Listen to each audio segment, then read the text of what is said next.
ప్రసవ వేదన కలుగుచున్నది. దేని స్తోత్రం. క్రైస్తవుడు అని చెప్పుకుంటే సరిపోదు. అది నేనైనా మీరైనా ఎవరైనా క్రీస్తు స్వారూప్యములోనికి మనం మార్చబడాలి. దేవుని పోలి నడుచుకునే వారిగా ఉండాలి. ప్రతి ఒక్కరము కూడా దేవుని పోలి నడుచుకోవాలి. దేవుని స్వారూప్యము మన యందు కనబడాలి. దేవుని బిడ్డలైన వారులారా, ఈ 40 దినాల ఉపవాసాలు ఎందుకు? శరీరాన్ని నలగొట్టుకునేది ఎందుకు? క్రీస్తు స్వారూప్యములోనికి రావడానికి. యేసుక్రీస్తు ప్రభువారు ఏ రీతిగా లోకమును శ్రమలను జయించిన వారిగా ఉన్నారు, అదే రీతిగా మనము కూడా శ్రమలని, లోకాలని, అపవాదిని ఎదిరించి జయించాలి అంటే క్రీస్తు స్వారూప్యము మనలోనికి రావాలి. అపోస్తులైనటువంటి పౌలు గారు అంటారు, క్రీస్తు స్వారూప్యము సంఘములో వచ్చు నిమిత్తము, సంఘము నిమిత్తము ప్రసవ వేదన పడుచున్నాడు. క్రీస్తు స్వారూప్యము ఎవరిలో రావాలని కోరుకుంటున్నాడంటే దైవజనుడైనటువంటి పౌలు భక్తుడు సంఘములో రావాలని ప్రసవ వేదన పడుచున్న వాడిగా పౌలు భక్తుడు ఉన్నాడు. ఈ భక్తి అంతా మనం చేసేది ఎందుకంటే ఈ 40 దినాలు ఉపవాస ప్రార్థనలు ఎలా మేరీ కోసము కాదు, ఎగరడానికి కాదు, గెంతులేయడానికి కాదు, క్రీస్తు స్వారూప్యములోనికి మార్చబడడానికి. దేని స్తోత్రం. ఒక అమ్మ అంటుందంట, సప్పుగా ఉంటుందంట, ఊగి కింద పడట్లేదంట. దేని స్తోత్రం. మేమేమో మోకాళ్ళు ఉండమంటున్నాం, వాళ్ళేమో ఓగమంటున్నారు, మాకేమో ఊగటం రావట్లేదు. దేని స్తోత్రం. ఊగితేనే బాగుంటుందంట. మేమన్నాము మోకాలుని కన్నీరు కార్చమ్మా, దేవుని ప్రార్థన ఆలకిస్తాడని చెప్తా. దేవుని బిడ్డలైన వారులారా, దైవత్వము కలిగి మనము ప్రవర్తించాలి. దేవుని భయము కలిగి ప్రవర్తించాలి. ప్రభు ప్రార్థన చేశారు, ఆ రీతిగా మోకరించి ప్రార్థన చేయటము అలవరుచుకోవాలి. యేసుక్రీస్తు ప్రభువారు ఉపవాసం ఉన్నప్పుడు అధికముగా ఆయన చేసింది ఏమిటి అంటే ప్రార్థన అనగా communication between to man and to God. దేవునికి మానవునికి మధ్య సంభాషణయే ప్రార్థన. కాబట్టి ప్రతి ఒక్కరు కూడా, ఉపవాసం ఉంటున్న వారందరూ కూడా 3 గంటల బోధ కన్నా గంట ప్రార్థన మిన్నా. కాబట్టి అధికముగా ప్రార్థన చేసుకోండి. దేవుడు ప్రార్థించేవాడు, మనము కూడా ప్రార్థన చేసేవారిగా ఉండాలి. క్రైస్తుడు అని మనం చెప్పుకుంటాము కాదు, కానీ క్రీస్తు స్వారూప్యము మనలోనికి రావాలి.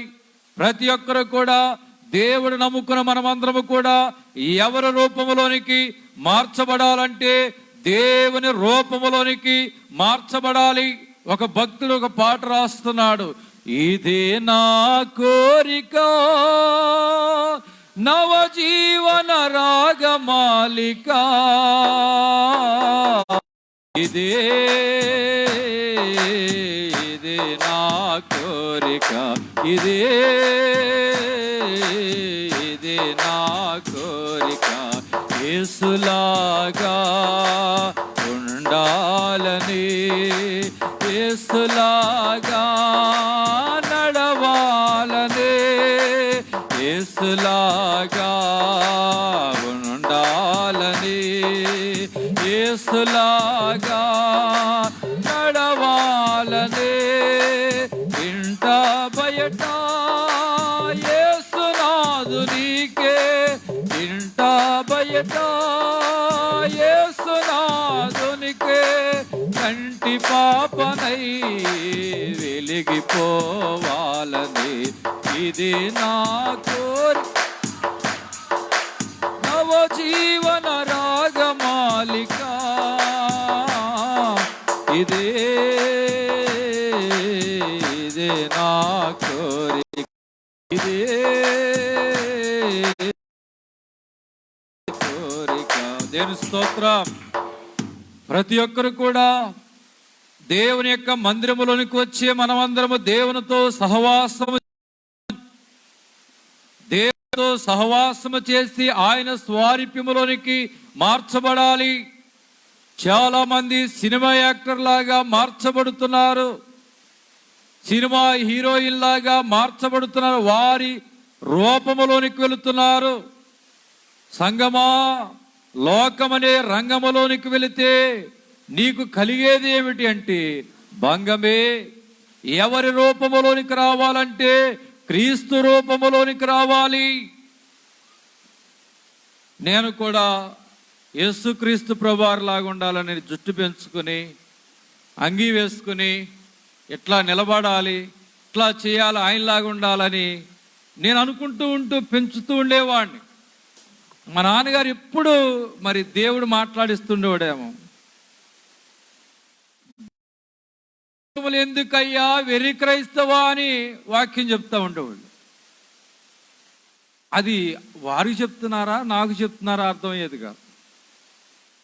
నేనేమో యేసుక్రీస్తు ప్రభువారి లాగా జుట్టు పెంచుకోవాలి, అంగీ వేసుకోవాలి, యేసుక్రీస్తు ప్రభువారి లాగా ఉండాలి. నేను జుట్టు పెంచుకున్నానండి.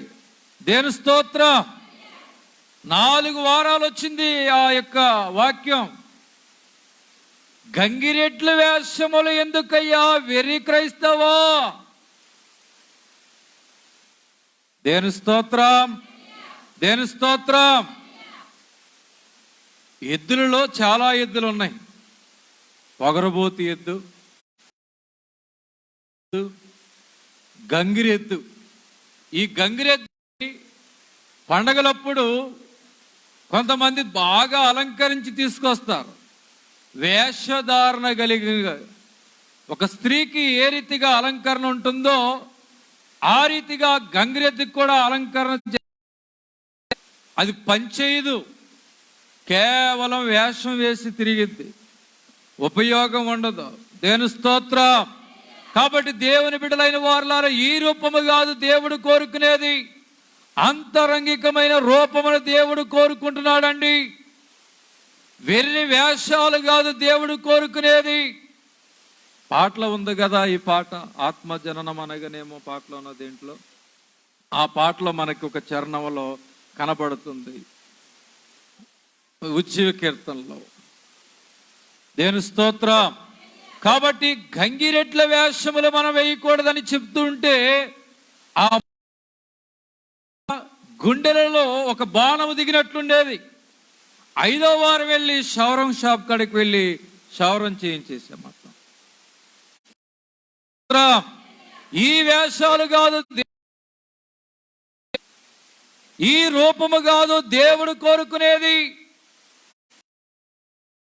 ఇప్పుడు మన ఎదురు నుండి కోరుకుంటున్నాడంటే మొదటిగా చూస్తే 1 కొరింథీ పత్రిక 13వ అధ్యాయము 1వ వచనము చూడండి.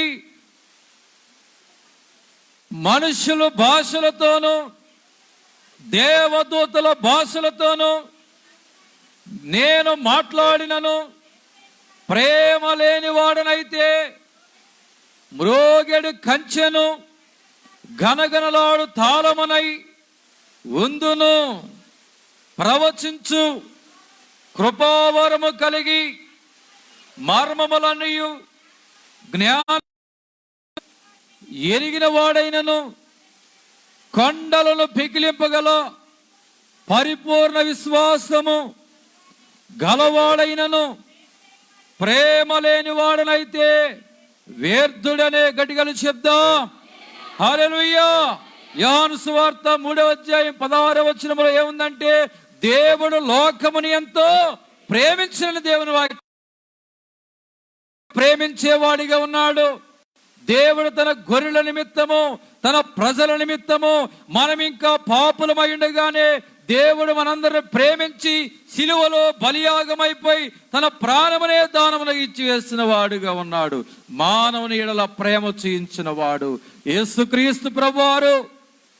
దేవుని స్వారూప్యము చూచినట్లయితే ఆయన ప్రేమించేవాడు. దేవుడు ప్రేమించేవాడు. మనము కూడా ఎలా ఉండాలంటే ప్రేమించేవారిగా ఉండాలి.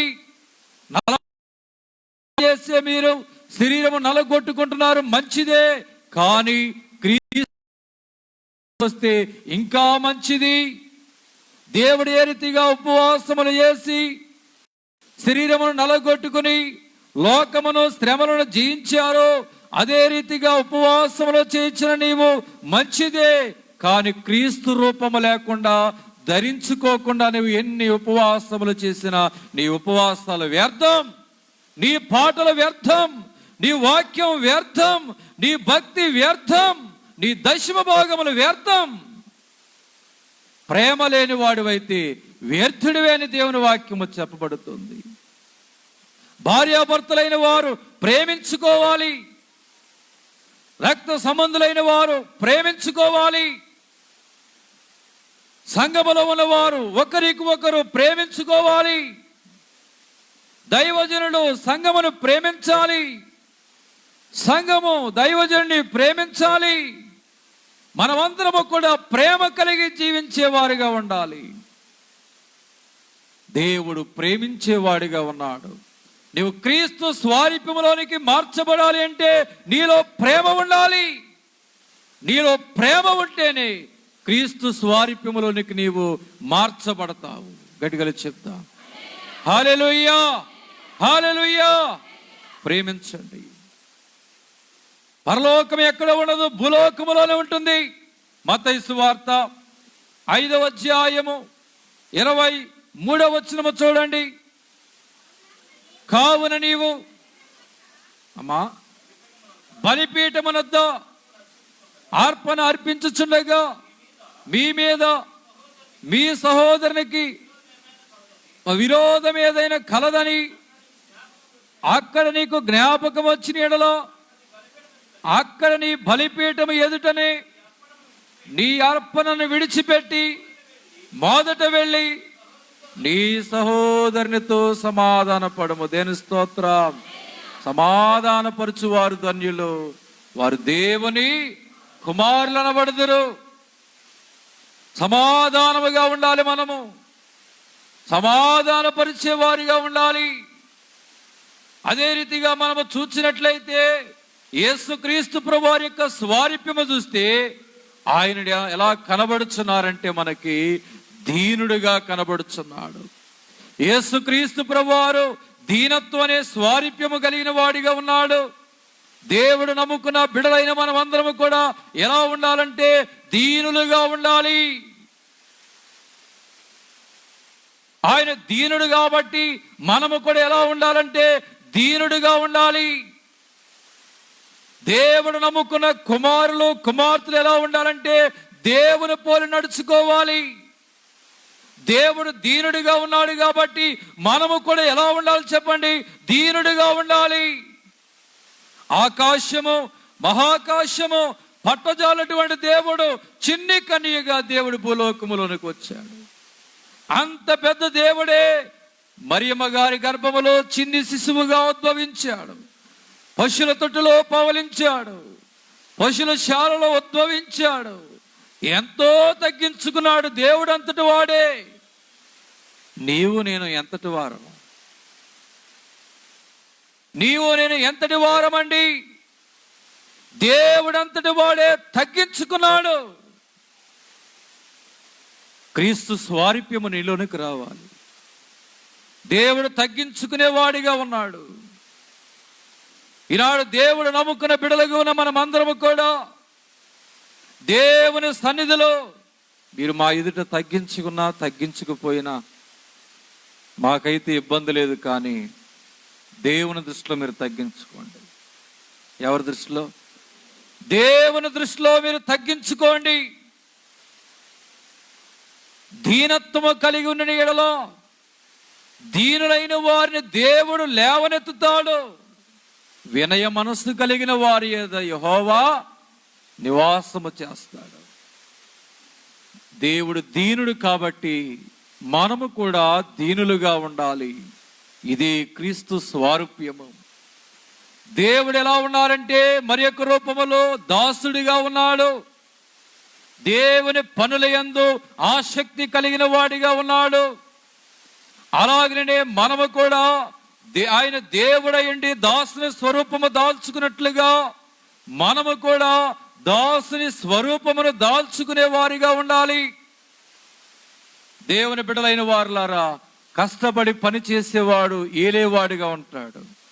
దరిద్రుడి కంట ఆకలి ఎక్కువ అంట, నిద్రపోతు కంట శనీశ్వరుడి కంట నిద్ర ఎక్కువ అంట. కాబట్టి కష్టపడి పని చేసేవాడు ఏలుబడి చేస్తారని దేవుని వాక్యము చెప్పబడుతుంది. దరిద్రుడికి ఎక్కువగా ఏమంటుంది చెప్పండి? ఆకలి ఎక్కువగా ఉంటుంది. శనీశ్వరుడికి నిద్ర ఎక్కువగా ఉంటుంది. ఈ నిద్రపోతుల దేవునికి అసహ్యులే, ఈ తిండిపోతుల దేవునికి అసహ్యులే. వీరు నీతికి విరోధులండి. నీవు తిండిపోతువైన ఎడల నీ గొంతుకకి కత్తి పెట్టుకోనమన్నారు. కాబట్టి దేవుడు దాసుడు, మనము కూడా దాసుని స్వరూపము దాల్చాలి. రోగులను చూచి ఆయన బాగు చేయలేనని అనలేదు. దాసుని వలె రోగుల యొద్దకు వెళ్ళి ఆయన బాగు చేసినట్లుగా మనం చూడగలుగుతున్నాం. దేవుని యొక్క మరి యొక్క రూపము మనం చూసినట్లయితే పరిశుద్ధ గ్రంథములో మత్తయి సువార్త 20వ అధ్యాయము 28వ వచనం, అలాగే మనిషి కుమారుడు పరిచారము చేయించుకొనుటకు రాలేదు గాని పరిచారము చేయుటకును అనేకులకు ప్రతిగా విమోచన క్రయధనముగా తన ప్రాణమునిచ్చుటకు వచ్చెను. దేవుని స్తోత్రం, హల్లెలూయా, దేవుని స్తోత్రం. దేవుడి లోకానికి ఎందుకు వచ్చారు చెప్పండి? పరిచర్య చేయటానికి వచ్చారు. పరిచర్య చేయించుకోవడానికి రాలేదు. దేవుని స్తోత్రం, దేవుని స్తోత్రం. కాబట్టి దేవుని బిడ్డలైన వారులారా, మనం పరిచర్య చేసేవాడిగా నాయకుడు ఉంటే సంఘము కూడా పరిచర్య చేసేదిగా ఉంటుంది. దేవుని స్తోత్రం. నాయకుడే సుఖపడినట్లయితే సంఘము కూడా సుఖపడుతుంది. కాబట్టి దేవుని బిడ్డలైన వారులారా, దేవుడు ఎలా ఉన్నాడంటే పరిచర్య చేసేవాడిగా ఉన్నాడు. మనము కూడా ఎలా ఉండాలంట? పరిచర్య చేయాలంటే అదే అధ్యాయంలో చూడండి, మత్తయి సువార్త 20వ అధ్యాయము 26వ వచనం దగ్గర నుంచి, మీలో అలాగుండకూడదు, మీలో ఎవడు గొప్పవాడై ఉండగోరినో వాడు పరిచారకుడై ఉండవలెను, మీలో ఎవడు ముఖ్యుడై ఉండగోరినో వాడు మీకు దాసుడై ఉండవలెను. దేవుని స్తోత్రం. పరిచర్య చేసేవారిగా ఉండాలి, పాటలు పాడేవారిగా ఉండాలి, వాక్యము అందించేవారిగా ఉండాలి, ప్రార్థించేవారిగా ఉండాలి, సువార్త పనిలో పాలు పంపులు మీరు పొందాలి. సంఘమంతా ఐక్యత కలిగి ముందుకు సాగాలి. దేవుని స్తోత్రం, దేవుని స్తోత్రం. దేవుని బిడ్డలైన వారులారా, నేను ఎప్పటి నుంచో సంఘానికి ఒకటి చెప్పాలనుకుంటున్నాను. ఏమిటంటే, ఎక్కడైనా కానీ దైవజనుడు పరిచర్య చేయటానికి వస్తున్నాడు. ఎక్కడైనా జ్ఞాపకార్థ కొడుకులు కానీ, ఎక్కడైనా వివాహాలు కానీ, ఎక్కడైనా ఏదైనా శుభ కార్యక్రమాలు పెట్టుకుంటే సంఘాన్ని మీరు పిలుచుకుంటున్నారు, మంచిదే. సంఘముని దైవజనుడితో పాటు ఉండాలని చెప్తున్నారు, మంచిదే. కానీ దైవజనుడు జ్ఞాపకార్థ కొడుకుని 3 గంటలకి ముగించినప్పుడు, 2ంటికి ముగించినప్పుడు అక్కడ భోజనాలు అయిపోతున్నాయి. కానీ దైవజనుడికి ప్రత్యేకముగా తీసుకువెళ్ళి భోజనం పెడుతున్నాం. మరి దైవజనుడి వెంబడి ఉన్న విశ్వాసులకి భోజనాలు అయిపోతే వారు ఎక్కడ తినాలి?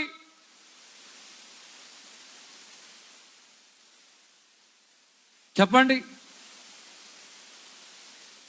దైవజనునికి ఎలాగన మీరు అట్టి పెట్టించారో, పరిచర్య నిమిత్తం వచ్చినటువంటి దేవుని బిడ్డలైన వారికి కూడా దైవజనులైన వారికి చూసినట్లుగా మీరు వారిని మీరు చూడాల్సిందే. It's must. లేకపోతే మీరు పిలవమాకండి. గడిగలు చెప్దాం హల్లెలూయా. మా వెంట లేకపోతే అందరితో పాటు భోజనం చేసి వారు వెళ్ళిపోతారు. కానీ నీ పని మీద, నీ గృహ యజమాని ఇంటి పని మీద వారు దైవజనుడు వెంబడి వెళ్ళి 2 గంటలు 3 గంటలు నీ వెంట వస్తున్నారు. దైవజనుడు వెంబడి సంగమం వస్తున్నారు. నీ కుటుంబం చూస్తుంది కాబట్టి ఆఖరిలో నీ ఇంటి వారికి రాత్రిపూట ప్రత్యేకంగా నువ్వు భోజనం పెట్టుకున్నావే, మరి నీ కొరకు నీ రక్త సంబంధికులు రాకపోయిన నీ సంఘం అక్కడికి వెళ్ళారు, నిలబడ్డారు, ప్రార్థన చేశారు. మరి వారిని ఎంత బాగా చూడాలి నువ్వు చెప్పండి? జాగ్రత్తగా చూడాలి. నీ రక్త సంబంధికులు రాకపోయినా నీ సంఘం వచ్చారు కాబట్టి నీ సంఘమును, దేవుని బిడ్డలని, దేవుని కుమారులని, దేవుని కుమార్తెలని చాలా ప్రేమతో నువ్వు చూసుకోవాలి. అలా అయితే పిలువు, లేకపోతే పిలవ మాకు. గడిగలు చెప్దాం హల్లెలూయా. తారతమ్య భేదములు నీవు చూపించవద్దు. యేసుక్రీస్తు ప్రభువారు పరిచర్య చేయడానికి వచ్చాడు. అక్కడ చూచినట్లయితే ప్రభు పరిచర్య చేసిన రీతిగా శిష్యులు కూడా పరిచర్య చేశారు. ముందైతే పేతురు అడ్డమ చెప్పాడు, ప్రభువా నీవు నడుముకు తువాలు కట్టుకోవడం ఏమిటి, భుజము పైన కండువా వేసుకోవడం ఏమిటి, మా పాదములు నువ్వు కడవటం ఏమిటి, మాకు ఈ పరిచర్య నువ్వు చేయటం ఏంటయ్యా, నీ పాదములు నేను కడిగించుకొని, నా పాదాలు నేను కడిగించుకొని అన్నాడు. అప్పుడు ప్రభు ఏమన్నారంటే, నీ పాదములు నేను కడగని ఎడలా నాలో నీకు పాలు లేదు అన్నారు. తర్వాత కడిగాక ఇలాగున ఒకరి పాదములు ఒకరు కడుగు కొనవలసినదే. అంటే అక్కడ ఏముందంటే సమానతత్వం అన్నది. ఎలా ఉంది చెప్పండి? సమానులెవరు ప్రభు, నీకు సమానులెవరు ప్రభు, సమానులెవరు ప్రభు, నీకు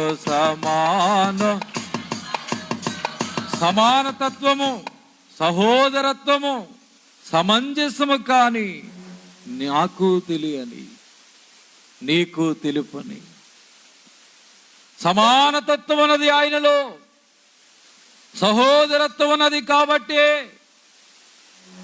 ఇదిగో ఇస్కరియోతు యోధా, యేసు ఎవరో నీవు చెబుతావా, నీకు కొన్ని నాణ్యాలు ఇస్తాను అన్నాడు. యేసు ఎవరో చెప్తావా, ఆయన నువ్వు మాకు పట్టిస్తావా, కొన్ని నాణ్యాలు నీకు ఇస్తావని చెప్పాడు. అంటే దైవజనుడు ఎవరో, దేవుడు ఎవరో, శిష్యులు ఎవరో కూడా తెలియనట్లుగా అందరూ ఎలా ఉన్నారు చెప్పండి? ఒకే రీతిగా కనపడుతున్నారు. అక్కడ గడిగలు చెప్దాం హల్లెలూయా. యేసు ఎవరో గుర్తుపట్టలేని రీతిగా ఉన్నారు. అంత సహోదరత్వం ఉంది ఆయనలో, అంత ప్రేమ ఉన్నది ఆయనలో, అంత సమంజసం ఉన్నది ఆయనలో, అంత ప్రేమ ఉన్నది ఆయనలో. ఎవరో కూడా అర్థము కాని రీతిగా ఉంది. దేవుని స్తోత్రం. పరిచర్య చేయటానికి వచ్చాను కానీ పరిచర్య చేయించుకున్నటికి లోకములోనికి రాలేదన్నా. కాబట్టి దేవుని బిడ్డలైన వారులారా, మనమందరము కూడా ఏమి చేయాలంటే పరిచర్య చేయాలి. నీ తండ్రికి నువ్వు పరిచర్య చేయాలి, నీ తల్లికి నువ్వు పరిచర్య చేయాలి, నీ దేశములో నీ తల్లిని నీ తండ్రిని సన్మానించము. 10 ఆజ్ఞలో ఒక ఆజ్ఞ. గంపెడు కండలు వేసి కన్నారు కాబట్టి 9 నెలలు మోసి కన్నారు కాబట్టి పరిచర్య చేయాలి. దేవుని స్తోత్రం, దేవుని స్తోత్రం. చిన్నప్పుడు జలుబు చేస్తే, దగ్గొస్తే, అనారోగ్యం వస్తే తిండి అన్ని మానుకొని పత్యాలు చేసి వారు సుఖాలు మానుకొని వారు కష్టించి పెంచి పెద్ద చేశారు, భవిష్యత్తునిచ్చారు. కాబట్టి నీ దేశంలోని తల్లిని, నీ తండ్రిని సన్మానించమన్నాడు. పరిచర్య చేయండి, నీ తండ్రికి పరిచర్య చేయి. క్రీస్తు స్వారూప్యములోనికి నువ్వు మార్చబడాలి. నీ యొక్క తల్లికి పరిచర్య చేయి, నీ రక్త సంబంధికి పరిచర్య చేయి. దేవుని బిడ్డలైన వారలారా, దేవుడు పరిచర్య చేశాడని చెప్పి దేవుడు పని అంటే కాదు. ముందు మన ఇల్లును దిద్దుకోవాలి. ఏం దిద్దుకోవాలి చెప్పండి? మన ఇంటిని. హిజ్కియాతో అంటాడు, నీ ఇల్లుని చక్కపరుచుకో, నీ ఇంటిని చక్కపరుచుకో అంటున్నాడు. ఒకటి ఇల్లు, మన దేహం. రెండవది మన కుటుంబం. ఈ రెండిటిని మనం చక్కపరుచుకోవాలి, పరిచర్య చేయాలి. ఒకటి రక్తమిచ్చి కన్నటువంటి తల్లిదండ్రులకి, రెండు దేవునికి, దేవుని పనికి. మరి ఇక దేహము ఏం చేయాలంటే పరిచర్య చేయాలి. గడిగలు చెప్దాం హల్లెలూయా, హల్లెలూయా. దేవుని బిడ్డలైన వారులారా, క్రీస్తు స్వారూప్యములోనికి మనం మార్చబడాలి, పరిచర్యలో ఏకీభవించాలి. అదే రీతిగా మనము చూసినట్లయితే పరిశుద్ధ గ్రంథములో మార్కు సువార్త 1వ అధ్యాయము 35వ వచనంలో చూసినట్లయితే, యేసు పెందల కడనే లేచి ఇంకనూ చీకటిగా ఉండిన బయలుదేరి అక్కడ ప్రార్థించేవాడిగా ఉన్నాడు యేసు క్రీస్తు ప్రభువారు. దేవుడు నమ్ముకున్న బిడ్డలైన వారులారా, అమ్మగారు మోకరించినట్లయితే 2 గంటలు 3 గంటల సేపు మోకరించేవారు. చూడండి, మోకాళ్ళు నలిపెక్కాయి అమ్మగారికి. శరీరం అంతా తెల్లగా ఉండేది, కానీ మోకాళ్ళు మటుకి నల్లగా కాయలు కాస్తుంటాయి. అందుకే దేవుడు ఆమె ప్రార్థన ఆలకించేవాడు. అందుకే ఆమె చక్కగా నిలవబడగలిగింది. ఆమె చనిపోయినా కానీ ఇంకా బ్రతికే ఉంది అంటే ఆమె భక్తి. దేవుని స్తోత్రం, దేవుని స్తోత్రం. సుగంధ తైలము కంటే మంచి పేరు సంపాదించుకోవడం మేలండి. మన వెంట ఏమీ కూడా రావు. మనం చనిపోయినా కానీ బ్రతికే ఉండాలి. అలాంటి బ్రతుకును మనం బ్రతకాలి. యేసు క్రీస్తు ప్రభువారు చనిపోయినా కానీ తిరిగి లేచి సజీవుడిగా ఉన్నాడు. అదే రీతిగా దేవుడు నమ్ముకున్న బిడ్డలైనటువంటి మనము కూడా బైబిల్ గ్రంథంలో 4 సువార్తలుంటే మన జీవితం 5వ సువార్త అవ్వాలి. చనిపోయినా కానీ బ్రతికే ఉండాలి. దేవుని స్తోత్రం. అమ్మగారు ప్రార్థించేవారిగా ఉండేవారు. యేసు క్రీస్తు ప్రభువారు పెందల కన్నే లేచి ఇంకా చీకటిగా ఉండగా అరణ్యములోనికి వెళ్ళి ప్రార్థించుచూ ఉండెను. ప్రార్థనాపరుడు యేసు క్రీస్తు ప్రభువారు, ప్రార్థించేవాడు యేసు క్రీస్తు ప్రభువారు. ఈనాడు చూసినట్లయితే ప్రార్థన తక్కువైపోయింది, బడా ఎక్కువైపోయింది. నేను అన్న మాట కాదు ఇది, దేవాసాయి గారు అనుభవంలో చెప్పిన మాట ఇది. దేవుని స్తోత్రం, దేవుని స్తోత్రం. ప్రార్థన తక్కువైపోయింది.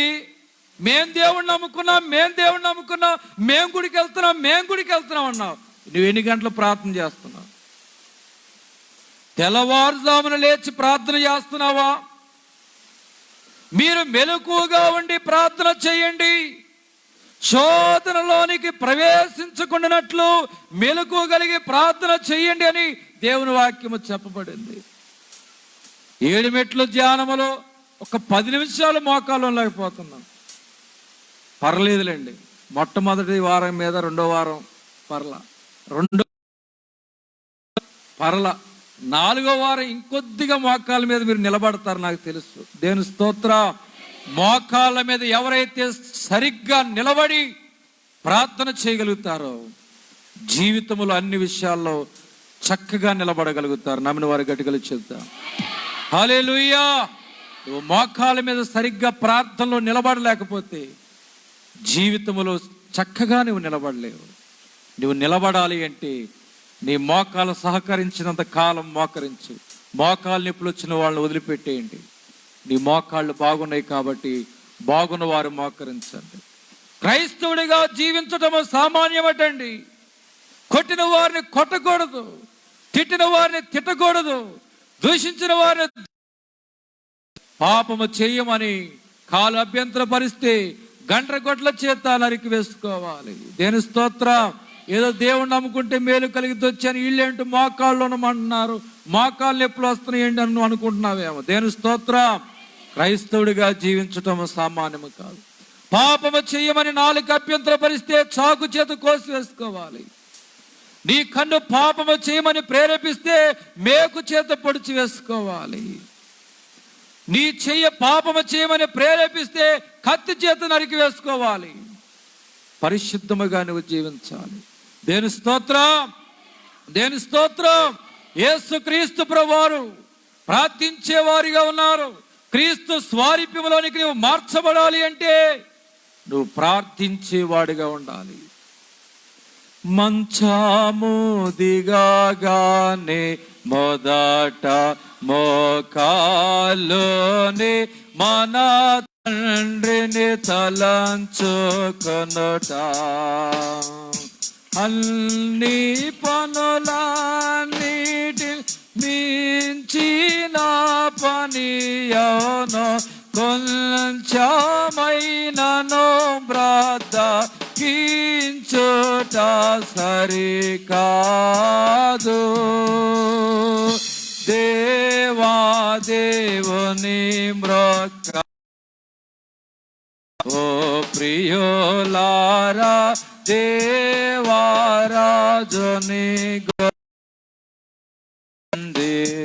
దేని స్తోత్రం.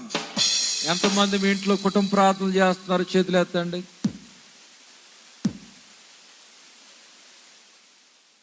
నేను ఒక మాట అంటాను, మీరు బాధపడకూడదు. బాధపడనంటేనే చెప్తాను. పడమన్న వాళ్ళు అల్లి చెప్పండి. దేవాలయం గుడి గోడలకు వయసు పెరుగుతుంది కానీ సంఘ బిడ్డలకి ఆత్మీయ జీవితంలో వయసు పెరగటంలా. 60 సంవత్సరాలు, 70 సంవత్సరాలు, 80 సంవత్సరాలు అయింది గుడి. దేవుడు నమ్ముకుని 20 సంవత్సరాలు, 30 సంవత్సరాలు అయ్యింది. బాప్తిస్మం తీసుకున్నావు, మారు మనసు పొందావు, ఆయన శరీరాన్ని తింటున్నావు, ఆయన రక్తం త్రాగుతున్నావు. ఎవరి కొరకు ఈ భక్తి? దినముకొక్క మారు ప్రార్థన చేయకపోయినా పాపమే అని దేవుని వాక్యము చెప్పబడింది. దినముకొక్క మారైన మీ గృహములో కుటుంబ ప్రార్థన జరగటం లేదంటే ఎంత హీనమైన స్థితిలోనికి మీరు వెళ్ళిపోయారో. అందుకే మీ జీవితాల్లో మార్పు లేదు. ప్రార్థన పరిస్థితులను మార్చివేస్తుంది, జీవితాలను మార్చివేస్తుంది. ఉపవాస ప్రార్థన అయితే అసాధ్యం అనుకున్న కార్యాలను సాధ్యము చేస్తుంది. మార్కు సువార్త 9:29 చూసినట్లయితే, అందుకైన ప్రార్థన వల్లనే గాని మరి దేని వల్లనైనను ఇది వదిలిపోవట అసాధ్యం. ఉపవాస ప్రార్థన వలన అసాధ్యం అనుకునే కార్యాలు ఏమవుతాయి అంటే సాధ్యమవుతాయి. దేవుని బిడ్డలైన వారులారా, ప్రభు ఉపవాస ప్రార్థన చేశారు. మనము కూడా ఉపవాస ప్రార్థన చేసేవారిగా ఉండాలి. ప్రభు మనకు అది మాదిరిగా దేవుడు చూయించారు. మనము కూడా అలాగనే ప్రభువును పోలి నడుచుకునే వారిగా, భక్తులైన వారిని పోలి నడుచుకునే వారిగా ఉపవాస ప్రార్థనలు చేస్తే కార్యములు జరుగుతాయి, అసాధారణమైన కార్యాలు సాధ్యమవుతాయి. ఎస్తేరు రాణి షూషాను కోటలో తన జనాంగమంతయు మోకరించి ప్రార్థన చేశారు. 3 దినములు అన్నపానములు మాని ఉపవాస ప్రార్థన చేస్తే శాస్త్రము కొట్టివేయబడి తన జనాంగమంతటిని రక్షించుకోగలిగింది. ఉపవాస ప్రార్థన అసాధారణమైన కార్యాలను సాధ్యపరుస్తుంది. రాజు మనసును మార్చివేసింది ఉపవాస ప్రార్థన. దేవుని బిడ్డలకు విరోధముగా రూపించబడిన ఆయుధం వద్దెలలేదు. ఎవరైతే చంపాలను చూచారో, ఎవరైతే ఉరిదీయాలను చూచారో వారినే ఆ ఉరి కొయ్యికి దేవుడు ఉరి తీయించాడు ఉపవాస ప్రార్థన ద్వారా. గట్టిగలు చెప్దాం. ఉపవాస ప్రార్థన ద్వారా నీ శత్రువుల మీద విజయము కలుగుతుంది. దేవుని బిడ్డలైన వారులారా, దేవుడు ప్రార్థించేవాడిగా ఉన్నాడు. ప్రార్థన స్వారూప్యం ఆయనలో ఉన్నది. నీవు నేను కూడా ప్రార్థన చేసేవారిగా ఉండాలి. దినముకి 7 మార్లు ప్రార్థన చేసిన వారు, 3 మార్లు ప్రార్థన చేసిన వారు ఉన్నారు. కాబట్టి ప్రతి ఒక్కరు కూడా ప్రార్థన అధికముగా చేయండి. ప్రార్థించే విషయాల్లో మట్టికి సోమరతనము కలిగి ఉండవద్దు. కుటుంబ ప్రార్థన చేసే విషయంలో అజాగ్రత్త మీరు కలిగి ఉండవద్దు. కుటుంబ ప్రార్థన చేసినట్లయితే మీ కుటుంబం వర్ధిల్లుతుంది అని దేవాశ్రయ గారు అన్నారు. కుటుంబ ప్రార్థనలు మీరు చేయనట్లయితే మీ కుటుంబాలు కుమ్మరాలు వస్తాయంట. అంటే తగాదాలు. భర్త అంటే భార్యకి పడదు, భార్య అంటే భర్తకి పడదు. కుటుంబ ప్రార్థన చేసుకోండి, మీ కుటుంబాలు కట్టబడతాయి. దేవుని స్తోత్రం. కుటుంబ ప్రార్థన చేసుకుంటే, పూర్ణనయ్య గారని ఇక్కడికి వచ్చి ఉండేవారు. ఆయన అమ్మగారున్న కాలంలో అమ్మగారు కుటుంబం అంతా కుటుంబ ప్రార్థన చేస్తుంటే, అప్పుడు ఆయన ముదునూరు నుంచి ఇక్కడికి వచ్చారు. ఇక్కడ ఉంటాకి ఆయన రమారమి 45 సంవత్సరాలు ఇక్కడే ఉండేవారు. ఆయన సాక్ష్యం గొప్పది. ఇవాళ వేసుకునే బట్టలు మరలా రేపు పొద్దున వేసుకునే బట్టలు ఉండేవి, ఇంకేమి ఉంచుకునేవారు కాదు. దేవుని స్తోత్రం. ఎవరైనా ఆహార పదార్థాలు పెట్టారనుకోండి, ఒక లడ్డు ఇచ్చి ఆ లడ్డు తినే వరకు వాక్యం చెప్పేవాళ్ళు. ఆయన పాలసీ అది. దేవుని స్తోత్రం, దేవుని స్తోత్రం. కాబట్టి దేవుని బిడ్డలైన వారులారా, ఆయన కుటుంబ ప్రార్థనలో కూర్చున్నప్పుడంట అమ్మగారు ప్రార్థన చేసి ముగించాక ఏడుస్తున్నాడంట. ఎందుకయ్యా ఏడుస్తున్నావంటే, నేను ఏడవటం లేదమ్మా, నాకు ఆనందంగా ఉంది. పరలోకం అక్కడ నాకు కనబడటం లేదు, మీ ఇంట్లోనే నాకు కనపడుతుంది అన్నాడు. దేవుని స్తోత్రం, దేవుని స్తోత్రం. కుటుంబం అంతా ఐక్యత కలిగి ఇంట్లో కుటుంబ ప్రార్థన చేసుకుంటే ఆ కుటుంబంలో ఏం కనపడుతుందంటే సంతోషం కనపడుతుంది, ఆనందము కనపడుతుంది, సుఖము కనపడుతుంది. దేవుడు ఆ గృహములో ఉంటాడు. దేవుని స్తోత్రం, దేవుని స్తోత్రం.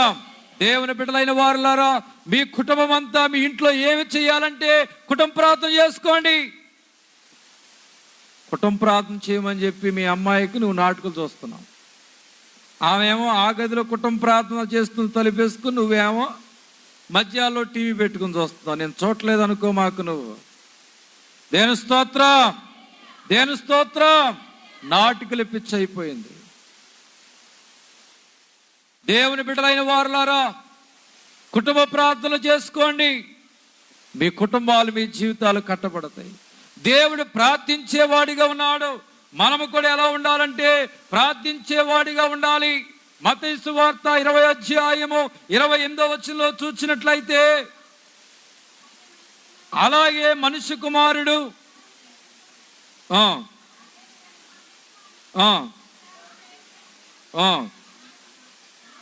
అనేకులకు ప్రతిగా విమోచన క్రయధనముగా తన ప్రాణమునిచ్చుటకు వచ్చినని చెప్పాను. దేవుని స్తోత్రం. ఆయన ఇక్కడ ఇచ్చేవాడిగా కనబడుతున్నాడు. ఆయన స్వారూప్యము ఇచ్చేవాడిగా కనబడుతున్నాడు. 33 యవ్వన కాల జీవితాన్ని మన కొరకు ఇచ్చివేశాడు. బలముని ఇచ్చివేశాడు, శక్తిని ఇచ్చివేశాడు. ఆయన కొరకు ఒక రక్త బొట్టును కూడా ఆయన కొరకు ఉంచుకోకుండా మన కొరకు రక్తమును ఇచ్చివేశాడు. ప్రాణమనే దానముగా మనందరి కొరకు ఇచ్చివేసిన వాడిగా ఉన్నాడు. దేవునికి నీవు ఏమిచ్చావు? నీ హృదయాన్ని సజీవ యాగముగా నీ దేహాన్ని దేవునికి.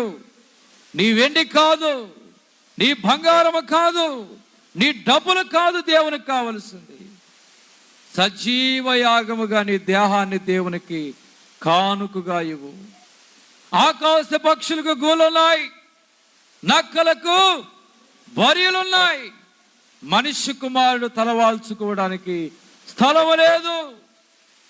దేవుడు స్థలము లేక తిరుగుతున్నాడు. నీ దేహాన్ని ఇస్తావా? నీ హృదయాన్ని ఇస్తావా? నీ దేహాన్ని ఇవ్వాలి అంటే నీ దేహము శరీర కార్యములు కలిగి లేక ఆత్మ ఫలములు కలిగి నీవు జీవించినట్లయితే నీ దేహములో దేవుడు నివాసం ఉంటాడు. దేవుని స్తోత్రం, దేవుని స్తోత్రం.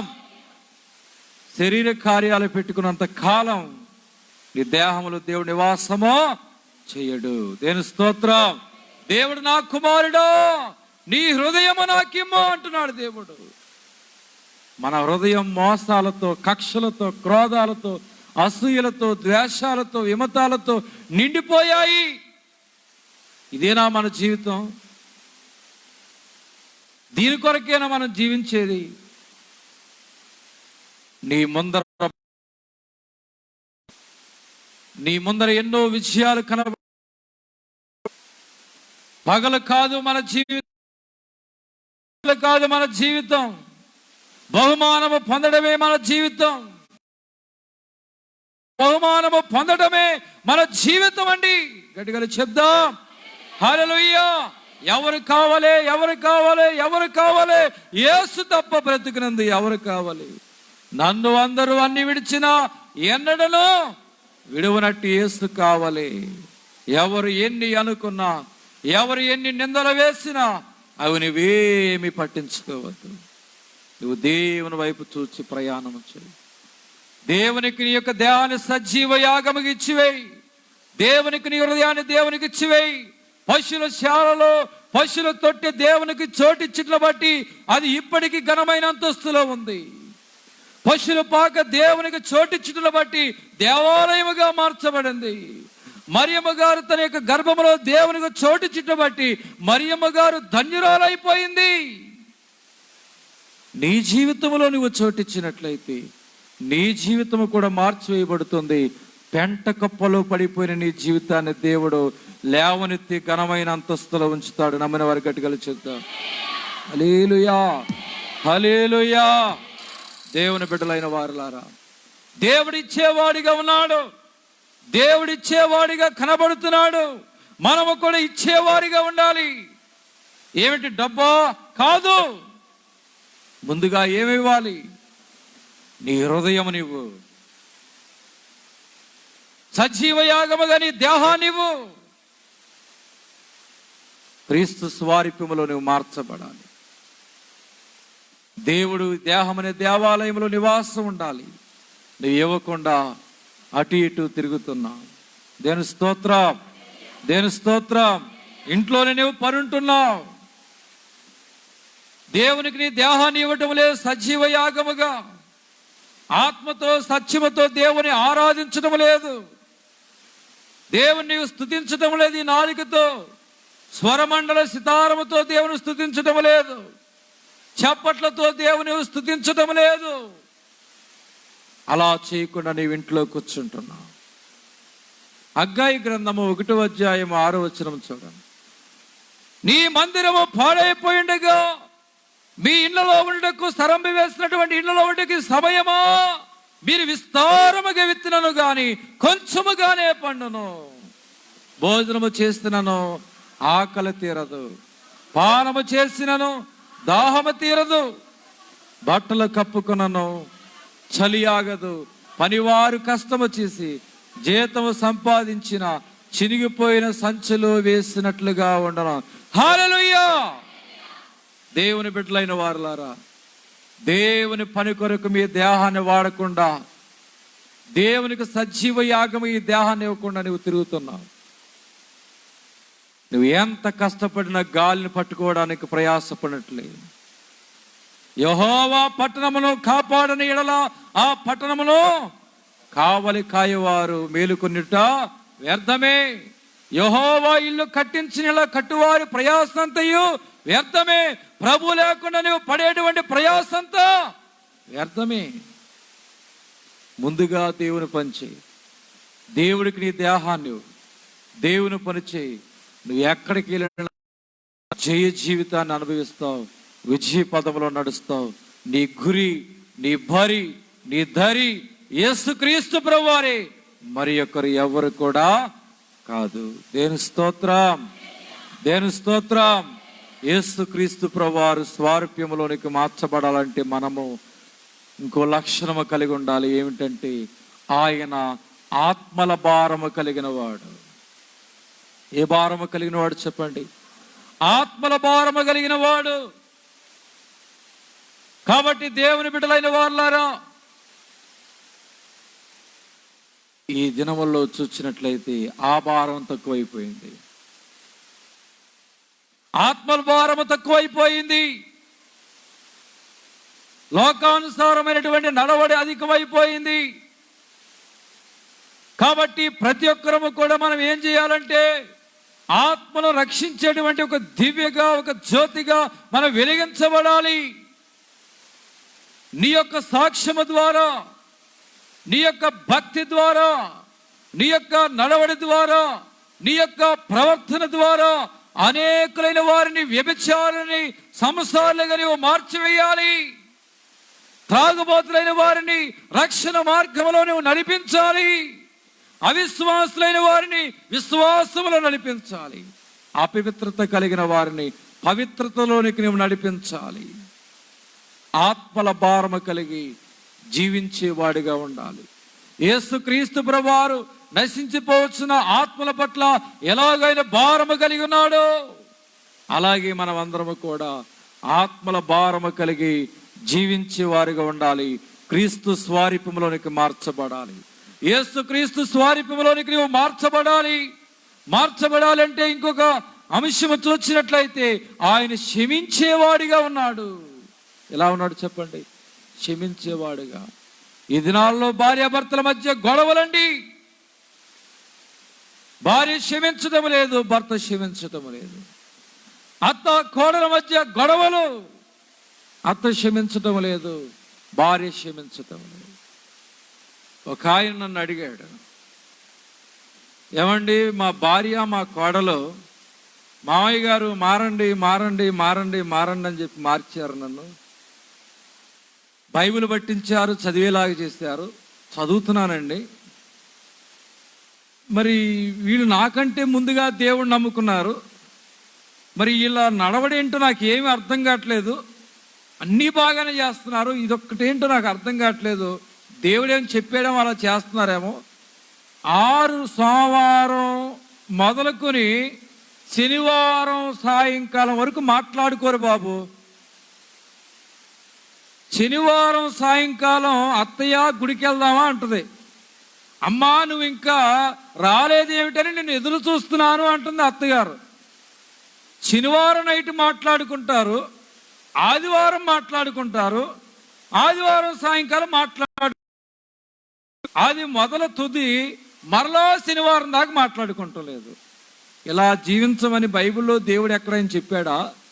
ఆ రిఫరెన్స్ ఎక్కడుందో చూయించును బాబు అంటున్నాడు ఆయన. దేని స్తోత్ర. ఎందుకన్నాడంటే వాళ్ళు ఆ ఒక్కరోజు మాత్రమే గుడికి వెళ్ళేటప్పుడు మాత్రమే మాట్లాడుకున్నారంట. మిగతా రోజుల్లో మాట్లాడుకోలేదు. ఆ ఇంటి మీద కాకి ఇంటి మీద రాకూడదు, ఈ ఇంటి మీద కాకి ఆ ఇంటి మీదకి వెళ్ళకూడదు. కానీ శనివారం సాయంత్రం సమాధాన పడిపోతున్నారంట వీళ్ళిద్దరు. అంటే దేవుడు ఒక రోజునే సమాధాన పడమన్నాడా? నిత్యము సమాధాన పడాలి. నిత్యము మనం క్షమించేవారుగా ఉండాలి. పగ పెట్టుకున్నవాడు కాదు గొప్పవాడు, క్షమించేవాడే గొప్పవాడు. తండ్రి వీరేమి చేయించున్నారు, వీరు ఎరుగురు గనక వీరు క్షమించుడి అన్నాడు దేవుడు. క్షమించేవారు, లోపాలు మనలో పెట్టుకుని క్షమించామనేవారు కాదు గొప్పవారు. దిద్దుకుని మార్గము చూయించి తప్పిదము చేసిన వారిని క్షమించినట్లయితే వారు గొప్పవారు. గట్టిగా చెప్తాం హల్లెలూయా. నీలో దిద్దుబాటు ఉంటే నీలో వృద్ధి ఉంటుంది. మనలో దిద్దుబాటు లేకపోతే అది సంఘములోనైనా మన జీవితాల్లోనైనా ఏముండదంటే వృద్ధి ఉండదు. ఏముండదు చెప్పండి? వృద్ధి ఉండదు. కాబట్టి ఎవరు మట్టుకు వారు దైవజనులుగా ఉన్న మేమైనా ఏమి తెచ్చుకోవాలి అంటే దిద్దుబాటు తెచ్చుకోవాలి. దేని స్తోత్రం. బుద్ధి కలిగి ప్రవర్తించే వారిగానే ఉండాలి. అలాగనే సంఘము కూడా దిద్దుబాటు కలిగి బుద్ధి తెచ్చుకుని జీవించే వారిగా ఉంటే మనందరి జీవితాలు వృద్ధిలోనికి వస్తాయి. నమ్మిన వారి గట్టిగా చెప్దాం హల్లెలూయా. మన కంట్లో దూలం పెట్టుకుని ఎదురువాని కంట్లో నలుసు తీయటం కాకుండా మన కంట్లో నలుసును మనం తీసుకుంటే చక్కగా చూడగలుగుతాం. దేని స్తోత్రం. ఆ దూలాలను మనం తీసివేసుకుంటే మన జీవితాలు సంతోషంగా ఉంటాయి. కాబట్టి ఎదుటి వారి వైపు చూడ, మాకు దేవుని వైపు చూడు. దేవుల్లో నేను ఎలా ఉన్నాను, దేవుల్లో నేను ఎలా బలపడుచున్నాను, దేవుల్లో నేను ఎలా ముందుకు వెళుతున్నాను. నీ గురి, నీ భరి, నీ ధరి. ఒకటి దేవుడు, రెండవది నీ గమ్యం. ఈ రెండే నీ ప్రయాణం. రెండవ దాని మీద నీవు మనసు పెట్టవద్దు. దేవుని స్తోత్రం, హల్లెలూయా. ఒకటి దేవుని పని, రెండవది నీ పని, నీ గమ్యం, నీ ఎయిమ్, నీ ఆబ్జెక్టు. దీని మీదే నువ్వు గురి కలిగి జీవించు. రెండవది దేవుడు. ఇలాగున మన జీవితము కొనసాగించినట్లయితే అంచులంచులుగా అంచులంచులుగా మన జీవితం ఆశీర్వదించబడుతుంది. మేము సేవ చేసే క్రమాల్లో చాలామంది మమ్మల్ని హేళన చేశారు. కొంతమంది అయితే గేలి చేశారు, నవ్వారు. మేము వాటిని పట్టించుకోలేదు. వాటిని మేము దులిపి వేసుకున్నాం. ఆ మనుషుల వైపు మనం చూసినట్లయితే లోతు భార్య లోకం వైపు చూసి ఉప్పు స్తంభం పనికిరాని స్తంభం అయింది. అలాగే మన మనుషుల వైపు చూస్తే ముందుకు వెళ్ళలేము. మన గురు వైపు చూస్తే, దేవుని వైపు చూస్తే బహుమానం పొందుకుంటాం. దేవుని స్తోత్రం. కాబట్టి దేవుని బిడ్డలైన వారులారా, మన వృద్ధిలోనికి రావాలంటే ఏం చేయాలంటే మనుషులనే మాటలు మనం పట్టించుకోకూడదు. తిట్టిననో తిట్టలేదాయే, కొట్టిననో కొట్టలేదాయే. ఒక రోజున నూతులో గాడిద పడింది, మనందరికీ తెలుసు. పడితే యజమాని చూసి అన్నాడు, ఈ గాడిద పడిన నీళ్ళలో నేను తాగటం ఏంటి, బూడి చేయండి అన్నాడు. కొత్త నుయ్య తవ్వండి అన్నాడు. కొత్త నుయ్య తవ్వారు. పొద్దునే కల్లా పాత నుయ్య బూడి చేయండి. ఆ గాడిద మాట నాకు వినపడకూడదు అన్నాడు. ఆ నూతులో పడిపోయిన గాడిద యొక్క స్వరం నాకు వినపడకూడదు అన్నాడు. ఈ పనివారు రాత్రి నుండి మొదలు పెట్టారు ఆ గాడిద పడిన నూతులో మట్టి వేయటం. ఈ మట్టి వెళ్ళి నూతులో పడిన గాడిద మీద పడుతుంటే అది ఒళ్ళు దులిపేసుకుంటుంది. అలా మరలా మట్టి వేస్తున్నారు, దులిపేసుకుంటుంది. మరలా మట్టి వేస్తున్నారు, దులిపేసుకుంటుంది. అలా రాత్రంతా నూతులో మట్టి వేస్తే గాడిద మీద పడితే అది దులిపేసుకుంటానే ఉంది. దులిపేసుకున్నాక తెల్లవారుజాము కానీ నుయ్య ఎచ్చులోకి వచ్చింది, మట్టి నింపబడి. అలా దులుపుకుంటూ వచ్చుట్ల బట్టి అది అంచుకొచ్చి ఒడ్డుకొచ్చి నడుచుకుంటా పరిగెత్తుకుంటూ వెళ్ళిపోయి తన ప్రాణాన్ని కాపాడుకోగలిగింది. దేని స్తోత్రం. పళ్ళు బిగించుకుని నేను ఇంతే, నేను మారను, నా పద్ధతి ఇంతే అని ఆ గాడిద గనక దులిపేసుకోకుండా ఆ నూతులు అలా ఉంటే ఏమయ్యేదండి? మట్టి పడినప్పుడల్లా చెప్పండి, సమాధి అయిపోయేది ఆ నూతిలో. ఆ గాడిద మట్టిని ఎప్పటికప్పుడు దులిపేసుకుంది కాబట్టి తన ప్రాణాన్ని కాపాడుకోగలిగింది. బురదని ఎప్పటికప్పుడు దులిపేసుకుంది కాబట్టి గమ్యస్థానానికి చేరింది. అలాగే మనుషులు వేసేటువంటి మాటలకి, మనుషులు మీ మీద జల్లేటువంటి బురదలకి మీరు పట్టించుకోవద్దు. దులిపి వేసుకుని గమ్యస్థానం వైపు పరిగెత్తండి. దేవుడు మిమ్మల్ని వృద్ధిలోనికి తీసుకొస్తాడు. సంఘమును అందరినీ క్రీస్తు స్వరూపములోనికి దేవుడు తీసుకొచ్చి దీవించునుగాక. ప్రార్థన చేసుకుందాం. యేసుక్రీస్తు ప్రభువా, ఇప్పటి వరకు నాయన నీ దేవుని వాక్యమును అందించారు. మా మాటలో ఏమైనా లోపములో దోషం ఉంటే క్షమించండి. సంఘాన్ని క్రీస్తు స్వరూపములోనికి మార్చండి నాయన. నాయన నీ వాక్యానుసారంగా నడిపించి నీ వాక్యములో పెంచండి. మీరే మార్గమయ్యండి, సంఘాన్ని నాయకుడయ్యండి, నడిపించి ఇహమనందును పరమనందును సంఘము భాగ్యము పొందుకొని నీకు మహిమ తీసుకొచ్చే సంఘముగా మార్చమని యేసు నామమున అడుగుతున్నాం పరమ తండ్రి, ఆమేన్. మరణాత. అందరు లేచి నిలబడదాం.